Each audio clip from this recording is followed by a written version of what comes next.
It's Tuesday, April 29, 2025. I'm Albert Mohler, and this is The Briefing, a daily analysis of news and events from a Christian worldview. The pill changed just about everything. Now, I'm assuming that when you hear me refer to the pill, you're thinking about the contraceptive pill, the birth control pill. The development of oral contraceptives did indeed change the entire moral landscape in the United States, and as we now know, it has also led to vast changes in the nation's birth rate. The sexual revolution as we know it would have been impossible without the development of the pill. And as I often want to remind Christians, that did not come out of a neutral context. It came out of a deliberate context to separate sex and reproduction and eventually sex from marriage. But now when we say the pill changed everything, we're not just talking about one pill, we're talking about two pills. It is not just the contraceptive pill, the birth control pill that changed everything.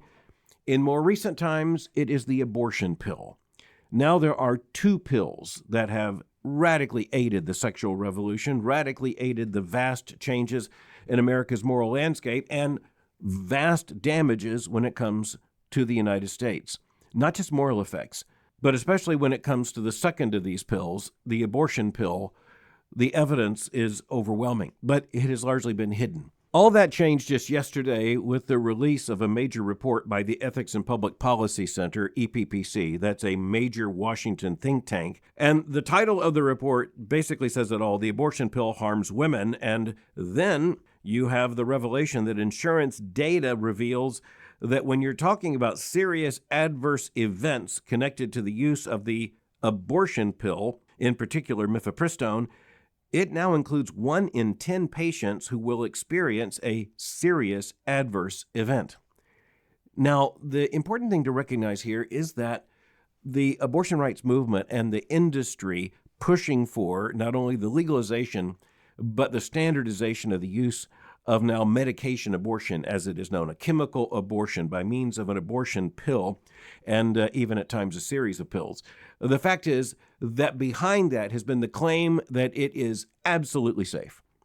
And as a matter of fact, some of the propaganda for the abortion pill says that complications are less likely with the abortion pill, Mifepristone, than even with an over-the-counter pain reliever such as Tylenol. So is it true or is it false? Well, what we now know is that the abortion rights movement was using a very small sample of outdated information and was pressing politically on the powers that be, especially after the Dobbs decision, to legalize medication abortion, the abortion pill, out of the declaration that the nation faced an abortion and healthcare emergency.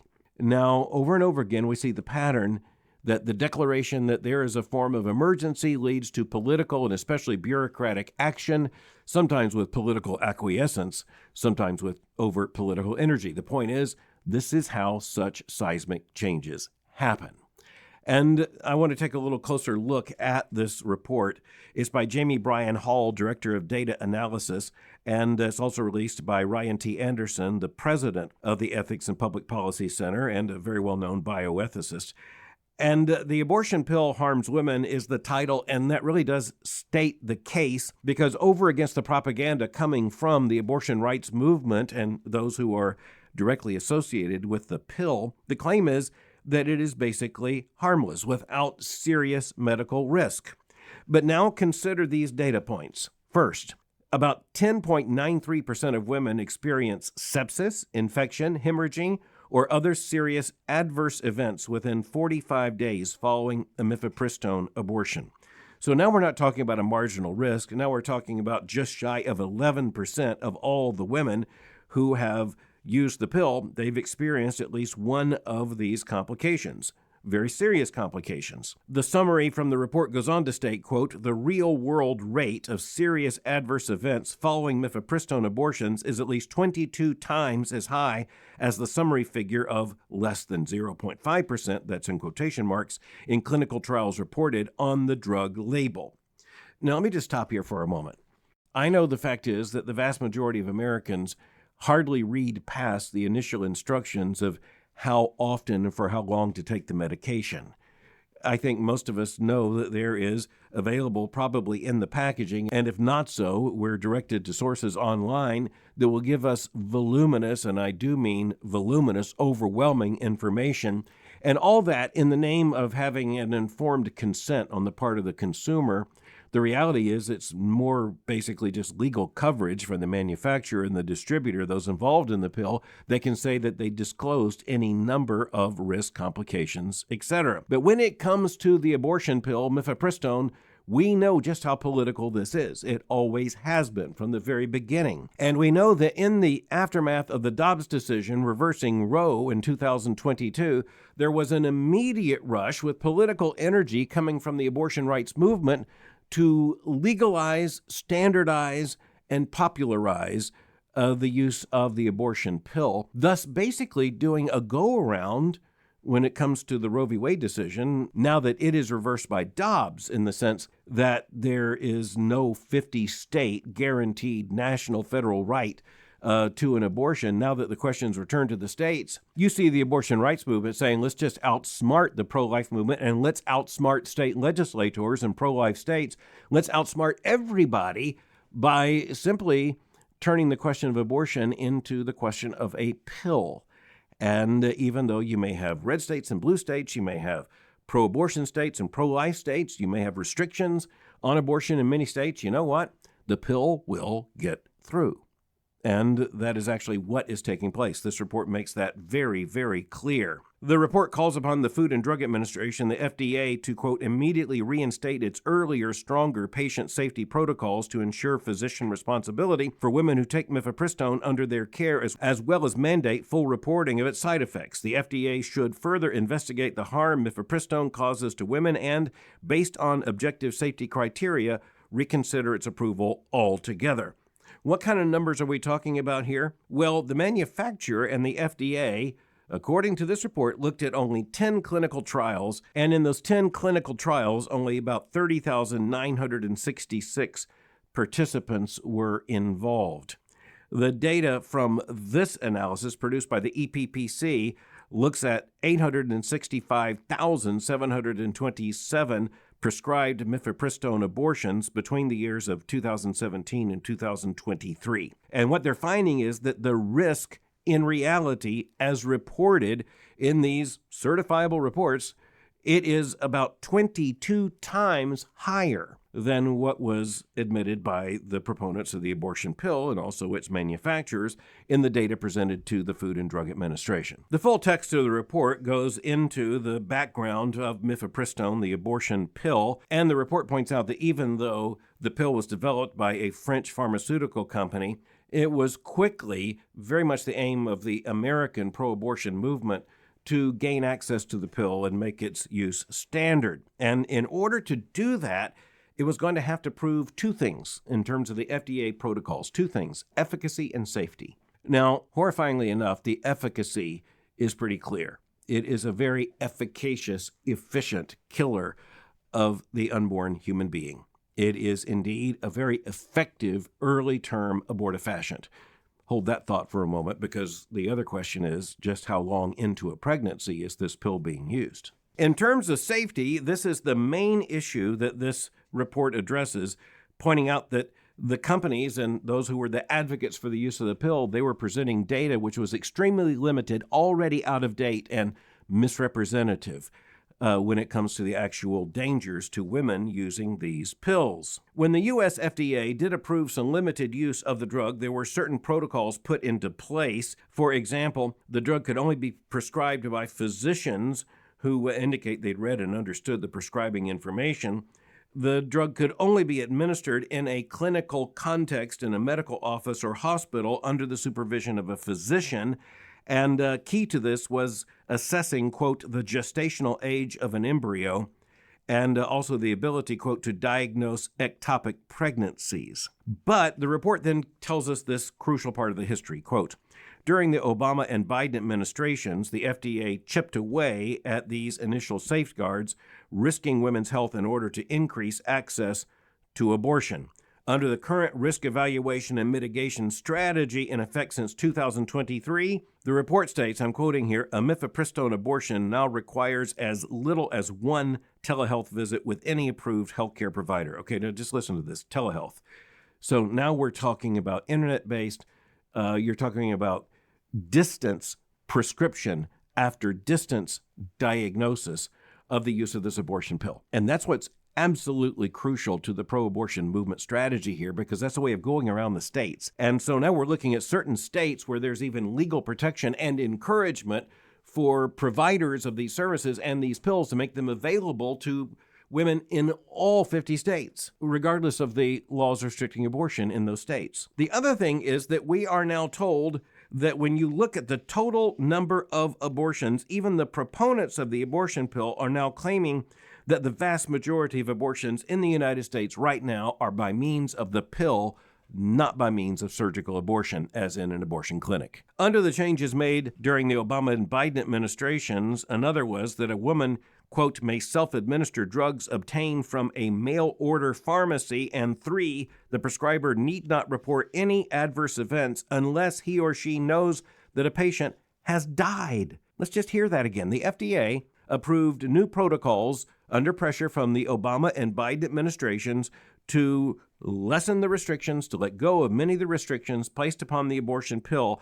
And when the prescribers even know that there's an adverse event, they don't have to report it unless the patient dies. The EPPC report goes on to cite that about 2/3 of all abortions in the United States right now are by means of the pill. And this is such a moral game changer. And I think many Christians, many people deeply involved and even long-term involved in the pro-life movement, I think we fail to understand just how the landscape has been shifted. Some of the data are actually hard to get a hold of. So one of the advances in terms of our moral understanding of what's going on here is that you have an organization like EPPC, the Ethics and Public Policy Center, put out a study of this kind of credibility with these kinds of numbers.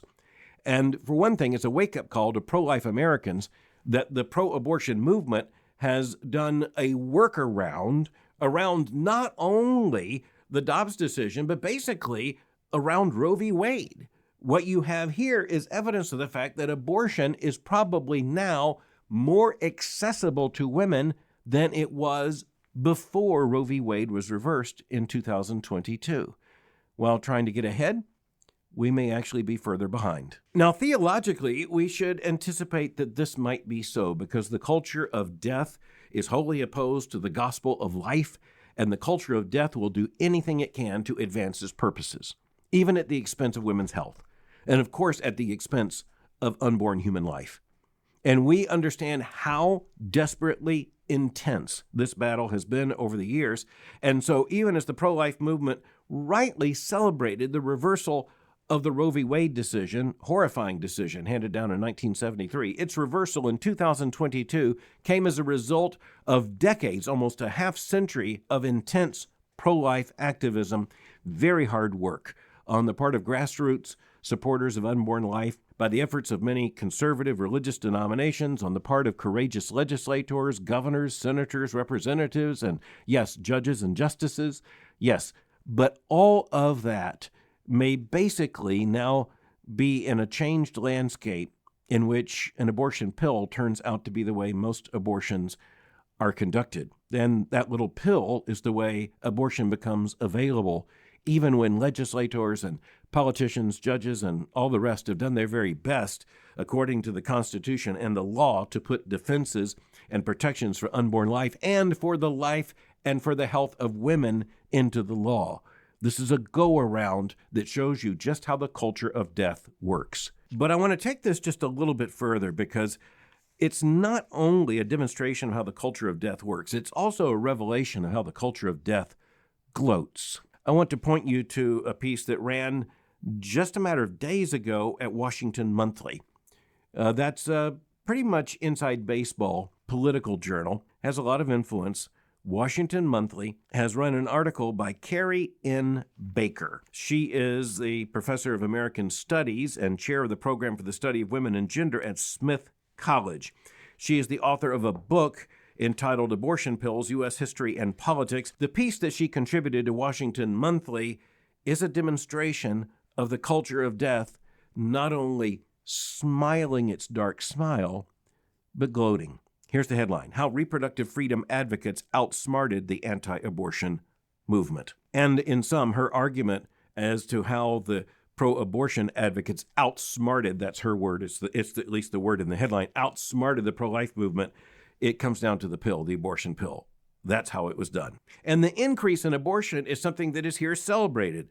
The second paragraph of this article begins this way, quote, while 930,160 women obtained abortions through the medical system in 2020, that number grew to 1,033,740 in 2023, the first time in more than a decade, she writes, that the number of abortions exceeded 1 million. She says in 2024, the number rose to 1,038,000, a 0.4% increase over 2023. And she points out that this is true even in a pro-life state like Mississippi. She says, quote, in Mississippi, the state that brought us Dobbs, the case overturning Roe v. Wade, the number of those obtaining abortions from inside the medical system climbed from 2,850 to 2020, that's before Dobbs, to 3,305 in 2023.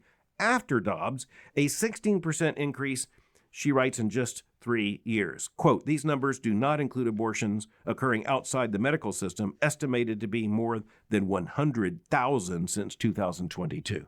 She points to the development and availability of telehealth abortion during especially the conditions of the pandemic. And, all kinds of misbehavior, all kinds of horrible policy was made during the pandemic. And in what was declared to be a medical emergency, at least a part of that medical emergency was the claim that because of the restrictions under COVID, the government should lessen restrictions on the abortion pill, among other things, by the way, and it did so. And of course, on the other side of it, you know how these things work. It stays pretty much the same or gets worse.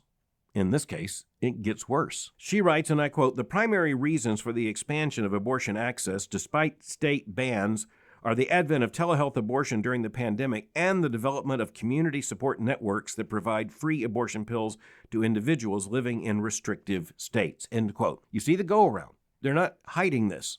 They're actually bragging about it. She goes on to state this, quote, inside the medical system, women in states with bans are accessing telehealth abortion from providers in 8 states: California, Colorado, Maine, Massachusetts, New York, Rhode Island, Vermont, and Washington. Now get this, quote, that have telehealth provider shield laws allowing clinicians to serve those seeking abortions no matter where in the U.S. they reside. And then she points to these advocacy organizations that are not only helping to make it available, but who are also paying for it. There's another open acknowledgement in this article. Quote, many seeking abortions are now obtaining pills outside of the medical system from community support networks. Again, that tells you exactly what is going on, and this is not some right-wing claim about what the pro-abortion movement is doing. This is a statement by that movement crowing about how effective their efforts to go around restrictions on abortion have now been. And they're so deadly effective simply because of the pill, and also because of the political agenda behind the pill. Complicity by the Food and Drug Administration, and the active intervention of liberal states with these shield laws preventing persons from being prosecuted for, let's say, by telehealth, treating a woman in a state that has restrictive laws on abortion, and thus just going around the right and power of that state to restrict abortion. And then, of course, even with the addition of organizations willing basically to pay for it and make it free. Death by mail, death by mouth, death basically free. It's also instrumental to the argument made by the abortion rights advocates, and I'm going to put Professor Baker at the top of that list with this article. She makes this claim, quote, these new avenues to abortion, both inside and outside of the medical system, work so well because the 2 medications used for abortion, Mifepristone and Mifepristone, are 97.4% effective and safer than Tylenol, end quote. Well, there it is, safer than Tylenol. And look at the number, 97.4% effective. Except it's not. And the EPP study released yesterday makes very clear that the actual risk is a multiple of that. And we're talking about very serious medical complications, most of them related one way or another to the difficulty of expelling the tissue of the unborn human being in the womb, and thus some form of sepsis, which can be a very, very dangerous situation for a woman indeed. Professor Baker's article ends by citing Elisa Wells, the co-founder and co-director of one of the programs, saying, quote, "Abortion pills are here to stay. Community distribution networks and overseas providers will remain intact, and abortion pills will continue to come into the country," end quote. So there you see, the culture of death is not just the national organizations or others trying to overcome the restrictions adopted by some states. It is also the effort to go all the way around even national borders in terms of access to the abortion pill. It shows you that the culture of death just never rests. It is never satisfied. It's going to press on according to its agenda, and it's going to crow about it. That's the amazing thing. This is not something being done out of sight and hidden. This is now being bragged about, boasted about by the pro-abortion movement. I mentioned Professor Baker's article. I also have her book, Abortion Pills, U.S. History and Politics, and it was published just last year by Amherst College Press. And this is how she concludes the book. Quote, "Surprisingly, states did not criminalize self-managed abortion in the first 2 years after Dobbs, and no one using pills in early pregnancy had been arrested or prosecuted as of August of 2024. So this tells you again, it's not only the fact that the pro-abortion movement was pressing for the availability of the pill, taking advantage of the context of COVID-19 and the pandemic to press for lessened restrictions, using outdated information, just pressing that case. It's not just that they did that. It's also the case that the pro-life movement and the pro-life legislators were behind the ball, at least in part, in understanding what was going on.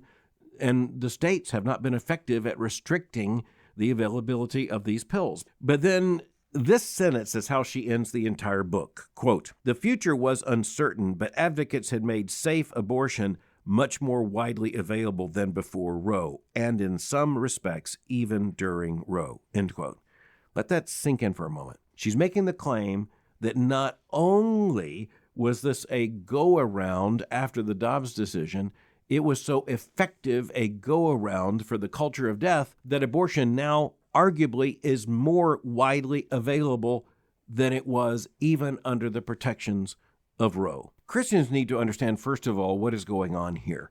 The culture of death is so effective in pressing for its aims by stealth and using every opportunity. I think the opening acknowledgement here that the pandemic provided such an opportunity. It wasn't really completely understood when it happened. In retrospect, that's exactly what they were doing. They seized that opportunity. But it also requires the complicity of others, and that includes, most importantly, regulators. And at the center of that concern is the FDA, the Food and Drug Administration. And with the release of this kind of information, we need political action. We need concerted political action. We need a remedy. We need pressure on the FDA.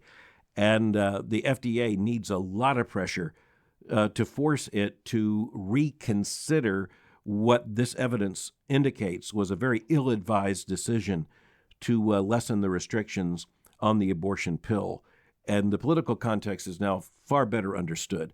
The numbers are going to have to be confronted. The FDA needs to answer for this. Senator Josh Hawley, Republican of Missouri, tweeted yesterday, quote, "I'm calling on the FDA to reinstate safety regulations on the chemical abortion drug immediately. New data out today show a massive number of severe medical side effects," end quote. A massive number, yes, of severe medical side effects. It's the right thing to call upon the FDA to reinstate safety regulations on the drug. But we as Christians understand that safety is this and more, that physical safety is only a part of safety. And we also understand that the physical safety of the mother is only part of the equation when you also have the life of the unborn child. And in this case, the life of the mother is the prior life that is to be protected, but not at the expense of the child, and not with the intention of bringing about the termination of the pregnancy, not with any intention to bring about the death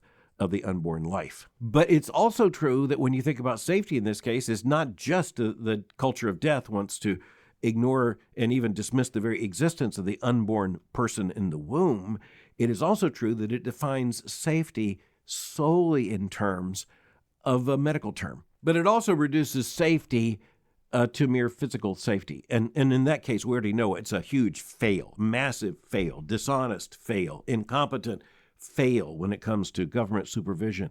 But it's also, we know theologically and biblically, a failure to limit safety to simply medical concerns. It is that, of course. But safety has to be expanded to moral realities. It's not just a medical concern, it is a moral concern. And as Christians, we understand that the one can never be severed from the other. Thanks for listening to The Briefing. For more information, go to my website at albertmohler.com. You can follow me on Twitter or X by going to twitter.com/Albert Mohler. For information on the Southern Baptist Theological Seminary, go to sbts.edu. For information on Boyce College, just go to boycecollege.com. I'll meet you again tomorrow for The Briefing.